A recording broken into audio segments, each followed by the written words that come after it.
Groundwork is something you can do with your horse every day, but sometimes it may feel like you just don't have the opportune space to do it. So today I'm actually in a creek bed that's dried up, and I wanted to share some really simple groundwork exercises with you that are great for tight spaces, but are also really useful, and you can see a big result even within 5 minutes of doing this exercise. This first exercise is great for actually doing in a barn aisle. Let's say it's raining and you're looking for something to do. I'm going to draw a straight line in the ground just so we can have kind of a guide here. But what this exercise is it's literally just leading your horse forward and then stopping and having them back up like so. And you would be so surprised how many horses can actually not back up in a straight line. So sometimes they'll back up and they'll pop their butt this way or that way. And so working on this and working on the straightness of backing up is a very good exercise. So if you do have a horse that can't back up straight, what do you do? Well, let me show you real quick. Let me get him to pop out like that. So that's a normal thing a horse would do backing up. So what you can do with that is I'm going to come to this other side and I'm just going to kind of raise my hand and look at his hip so he knows I want him to step that hip back over. Good. And this may take practice at first because your horse is learning to use their body, but it's a very good exercise for you as the handler and also for your horse. For this next exercise, my husband actually dubbed it reverse lunging. So instead of the horse going around me, I'm going to go around the horse. And basically this is great for teaching your horse to stand still or even ground tying. This is something Tucker has a hard time with, so we'll see if he can do it. The goal here is to be able to move around him without him moving and me moving. So his thing is he wants to move his head like that. So if they do move, I'm just going to put him back where he was. Back him up there. Good boy. And the goal is to be able to walk around him without him moving. Nope.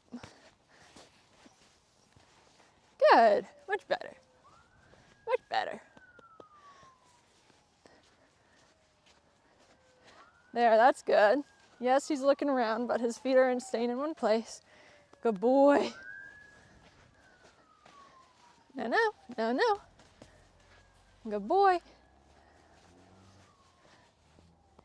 And then if you were really brave, since we're just out here in the middle of nowhere, I would throw the rope over his back and walk around him completely in a circle. But I don't want to do that here because I don't want him to actually go off somewhere.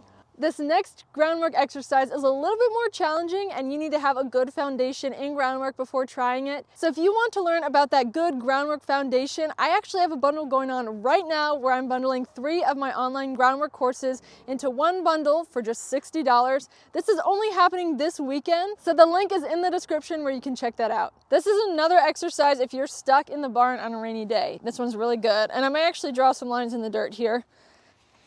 But basically, we are going to challenge Tucker a little bit and ourselves to see how much control we really have over his body. This will probably do. So this is my barn aisle. A barn aisle in the middle of a riverbed. And what I'm going to do, or you could use poles on the ground, I'm going to get him to side pass through this barn aisle here. When I do side passes, I always kind of start with one end and then the other. So I start with his back end, then I go to his front end, and pretty soon he'll figure it out and he's like, oh, that's what you want from me. Good boy, but he's just moving sideways through the barn aisle. Good job. He's like, that was hard. Let's go the other way.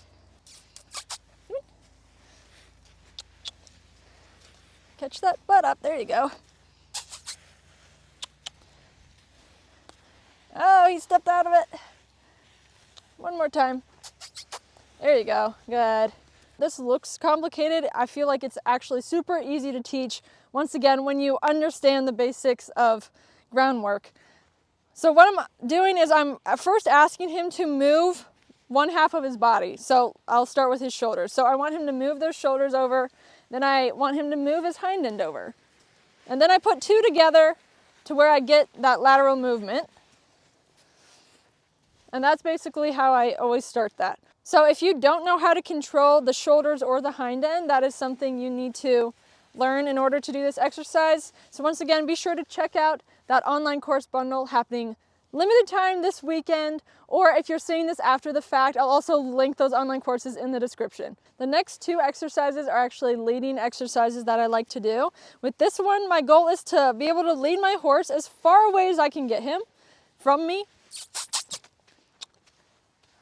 And I just walk around, you know.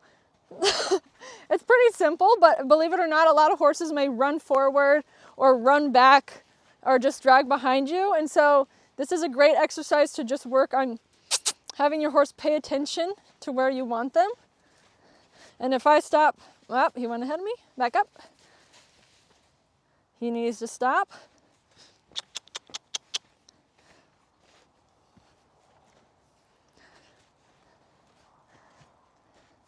So there, we got a pretty good distance between us. Let's see if he'll stop again when I stop.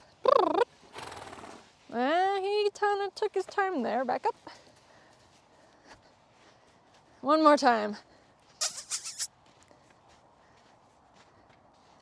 Much better. To start this exercise, it may be useful if you've never done this to have like a flag or a lunge whip just to keep in between you and your horse so your horse understands what you want. Otherwise, they may kind of try to drift back towards you. But this is an exercise I do with young horses also just to help them learn more about staying with me and paying attention and focus rather than taking off on their own. Back, back.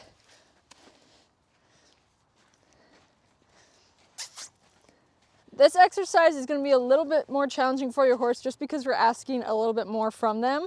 If you had a lunge whip or a flag, that may be beneficial depending on your horse. I'm just going to show you with Tucker and kind of talk to you about what I'm doing. So we're in some deep sand here. We'll see how he does. I'm just leading him. Right now he's back close to me, but I'm gonna just do a nice marching walk and get him to trot on the outside. And when you do this, it's good to work with the horse to the outside. But I'm gonna start winding our circle down, getting our circle smaller, and just having him stay with me to the outside. It's kind of hard in the sand. And then at some point, I'm gonna shift my hands. I'm gonna start stepping towards the hind end to where he is winding down and just moving that hind end. So I know that seems complicated. Come on. Dramatic. All right, I'm gonna shift my hands here so this backhand can kind of like push him forward. Then I'm gonna start stepping back towards his hind end until he swings that butt. There. Good boy. So really it's just reinforcing a disengagement of the hind end, but it's requiring the horse to use their body in a way they're not necessarily used to. There are many other useful groundwork exercises out there, and in my groundwork bundle, I walk step by step through some really helpful groundwork exercises that you can incorporate into your routine, so be sure to check that out. The link is in the description, and if you try any of these exercises, please be sure to come back and comment how they worked for you.